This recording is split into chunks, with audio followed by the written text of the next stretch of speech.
What's up, Swig Squad? T with the Diva here. I'm coming for a review for Love and Marriage Huntsville.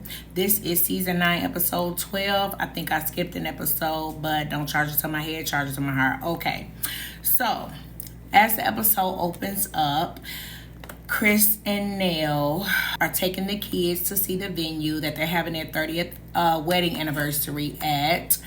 And they are talking to the ladies. It seems like a beautiful place. They're having their vow renewal, and the children have like their own individual assignments. I guess the daughter is doing the flowers.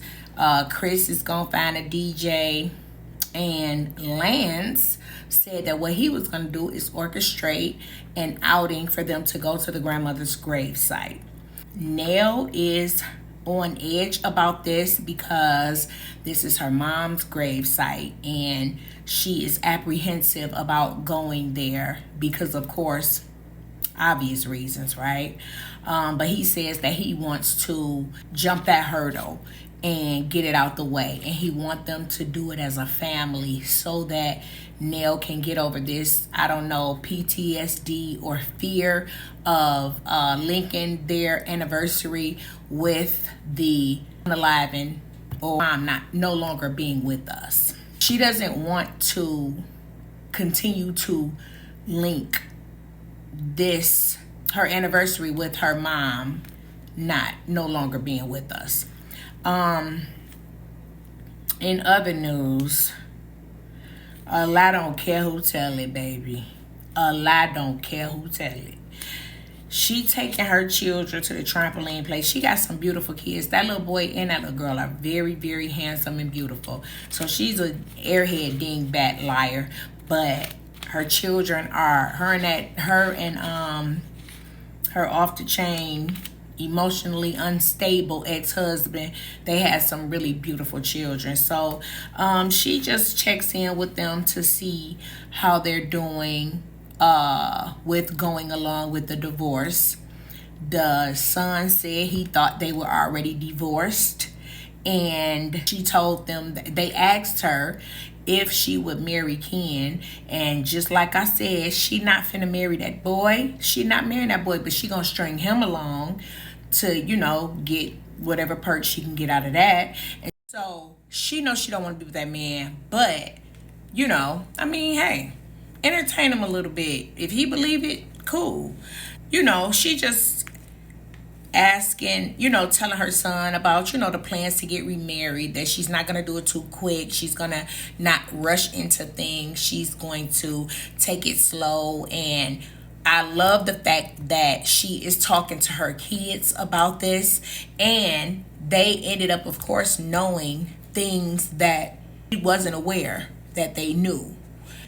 Was shocked that they knew things. And I tell people all the time, kids are not dumb. Just because you don't tell them stuff, don't mean that they don't know. They know stuff, even if they're not telling you that they know. They know things. They feel things.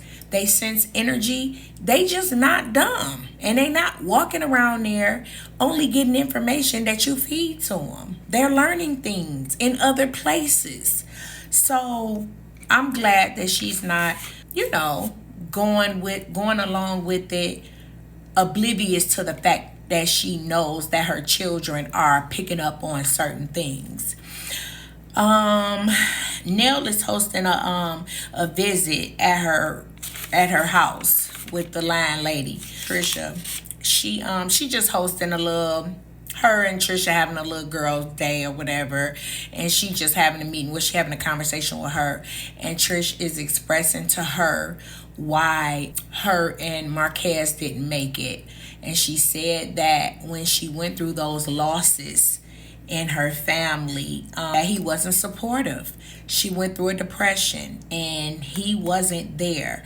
And you know what I found? Men are, well, a lot of men, some men, I'll just say some men are just not good with supporting grief. They can be present, or they can try to do some things, but they're just not the best at being supportive during grief. That's just not a thing for them. I guess because they're not as much emotional creatures or nurturing creatures as we are. So we're much better at supporting partners in grief than the men are.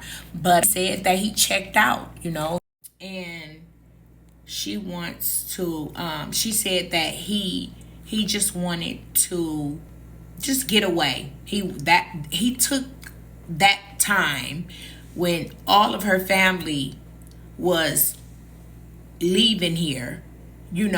She said her sister went in her arms, like her mom and dad went 6 months or so apart, just a short period of time apart from one another. It was just really unbearable, and to not have him there and to have him want to go and explore his feelings and find himself during that time. This is how you want to show up in the marriage while we're dealing with grief. And one thing that I really don't like is when men say stuff like, oh, I had never been through that, so I didn't know how to show up for her. A lot of people don't go through a lot of things. A lot of times people go through stuff.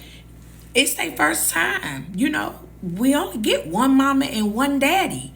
So, chances are, if you still got a mama and a daddy, you're not going to know how to show up for me. But you got to do something. You got to do something other than just bust up and tell me you want to go find yourself. That is really disheartening for somebody who is grieving several close, intimate, immediate family members. That's different. I would really I would feel a way too if that was supposed to be my spouse and he tells me he's never gone through this, so he doesn't know how to show up for me. And what he decides to do is just run along like ain't nothing happening. Yeah, I probably would have told him to kick rocks and blow bubbles too.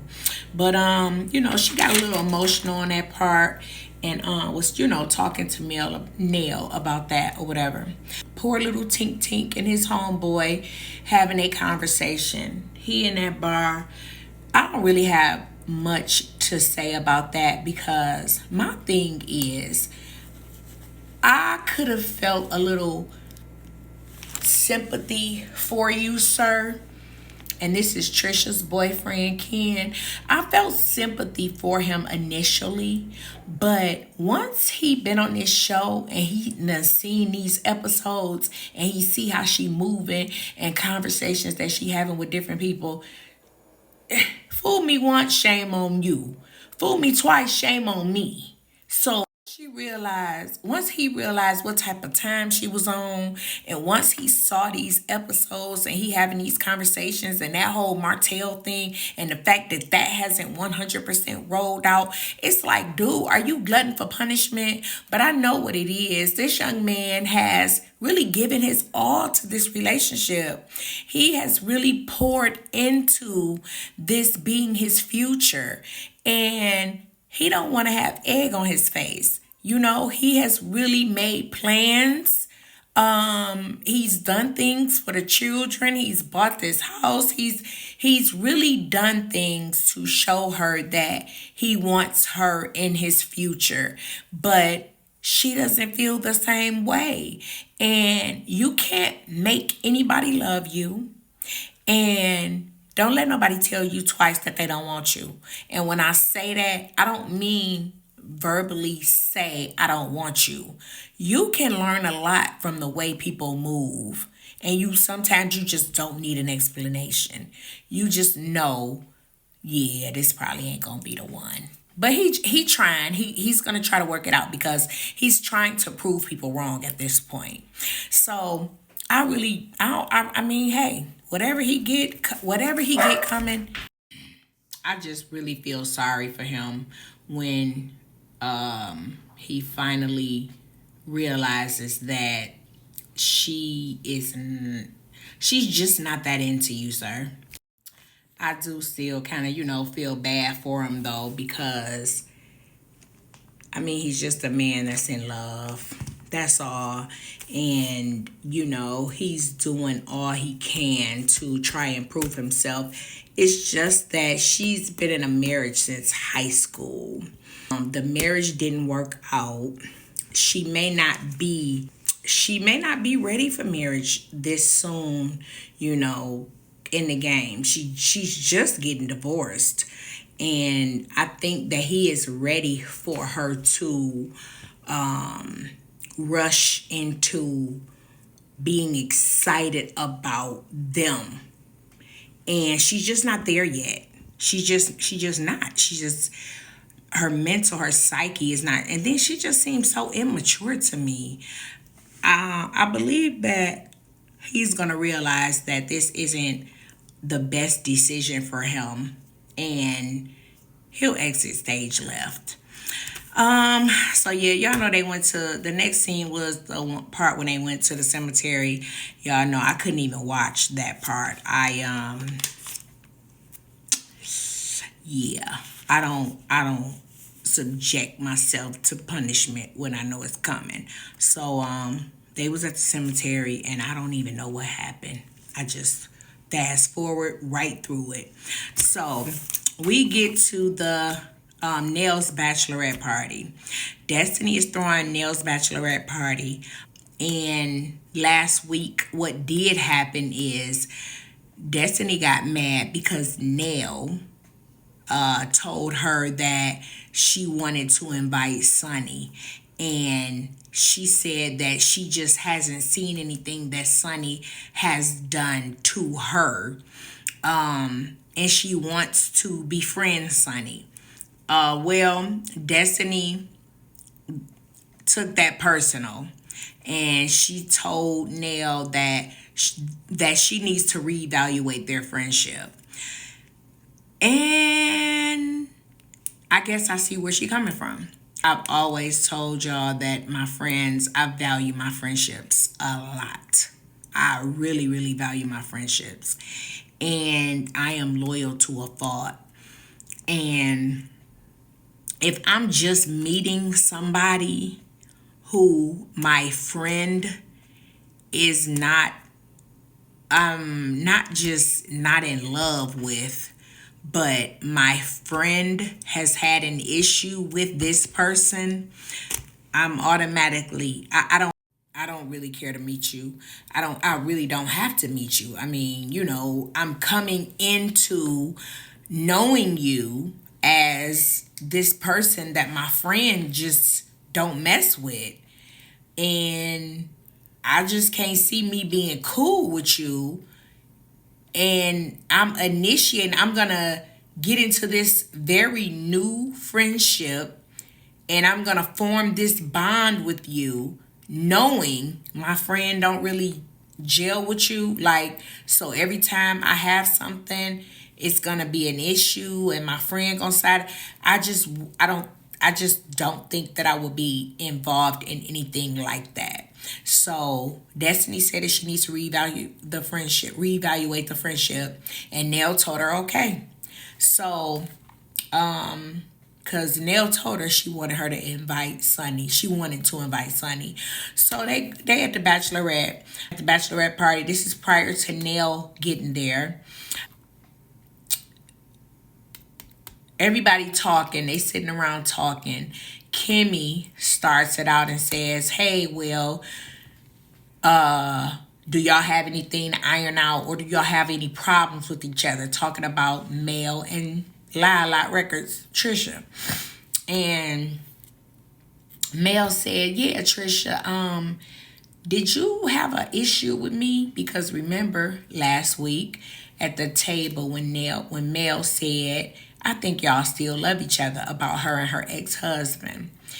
And Tricia wanted to have a problem with just Nell because of that. Even though Nell wasn't the only person who made that comment, she wanted to have smoke with Mel because she know that if she have smoke with Mel, that will give her a position. She'll be somebody who actually is like, Carlos and them gonna look at her like, ooh, she the big bad when she went against Mel, all this. So she Mel asked her, like, do you have a problem with me?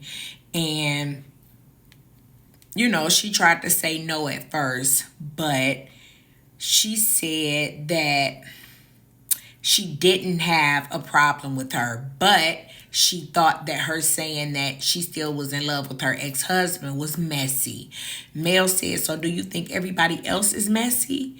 And she said, no, she just thought that she was messy. But she did try to backpedal and pussy pop just a little bit. She just tried to say, like, well, I didn't say it like that. But really what she meant is, yes, I did have a problem with you saying that I was still in love with my ex-husband. So Mel is just like, so everybody else can joke with you about that situation. But if I do it, I'm a shit starter. And Tricia kind of made it seem like, well, I don't look at them as being messy. I look at them as just making a comment. I looked at you because you made the comment that you still thought we were, still in love with each other. So Mel said, what if I was just playing? What if I was just joking? And Tricia said, it ain't a joke to me. That wasn't a joke to me. That wasn't a good joke to say. So she was kind of going back and forth. She was trying to act like she was about that life, but she ain't about that life. She just knew that, it's only, what? They was just going to just argue with each other. Wasn't nobody going to swing or nothing. So she was just, just telling her about, I guess, how she didn't like that. They had their little back and forth. And Destiny ends up talking about, Destiny ended up, saying like, y'all can't be doing this when Nell get here. Y'all got to come on, pipe down. Destiny trying to give them a I have a dream speech about not arguing or not messing up Nell's day. But then walks in Sunny. And Destiny can't take it. Destiny is really she jealous because that girl got that man. Because I'm telling you, I swear, I would not care like that, especially if this is a man that I quit, I dumped, I thought that we were not a good fit. And okay, when I first initially hear about it, and this was somebody who I thought was my friend, but after she tell me 38 million times that we are not friends, Destiny, Sunny has told you, you guys are not, she's not your friend. Once she tells me that, it's over. I'm washing my hands of it. I'm not going to continue to sulk in that. I'm not going to continue to feel betrayed by her. I'm just going to know that this was never my friend. And Sunny has apologized immensely.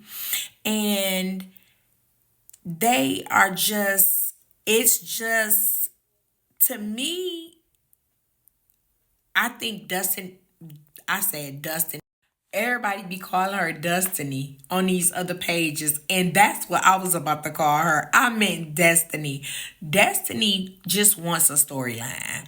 She wants to hold on to this as a storyline because what else do she got to talk about? Like, if she not talking about Sunny and Moses, what else? What's she gonna say? Like, I just don't. It's like, what's she gonna talk about? She showed us her and her daddy having that outing. That was cute. But that's not really a storyline, That's just a part of her day. So, she don't want to let the cat out the bag about what went on with her and LeBarrett. So, Destiny only really real storylines is her getting into it with people, her beefing with people. Like, And then Sunny had a live the other day. And she was like, all that girl do is keep on having relaunching. Relaunch. She done had 55 relaunchings of this Madani something. It's a Madani beauty supply. Then it's a Madani sportswear. Then it's a Madani skincare line. Then it's a Madani lotion. Says she gonna have Madani bath salts and Madani towels and sheets and luxury. I don't know what Destiny is trying to do, but she's gonna beat this Madani line to death. But that was so funny when Sunny was like cracking up. But yeah, that's the only thing she got to talk about. She gonna keep talking about this storage room for this relaunch, soft launch, hard launch, relaunch, whatever, to the Madani. And that's all she gonna do. That's all she has. So as long as Sunny and Moses stay on the show, Destiny will have something to talk about. If they don't stay on the show, Destiny is in big trouble. So yeah, that was it for Love and Marriage Huntsville. I enjoyed the episode. Next week is going to be when Destiny gets into it with Sunny and she needs to take her own advice. And let's not ruin Nell's day by making it about us and our beef and our argument. But Destiny can't help herself, so she's gonna make sure she talks about it. But we'll see. So that's it for me. Thank you, Swig Squad. Continue to like, comment, share, and subscribe. And thank you to all my new subscribers. Thank you, thank you, thank you. This is Tea with the Diva, and I'll holler at y'all later.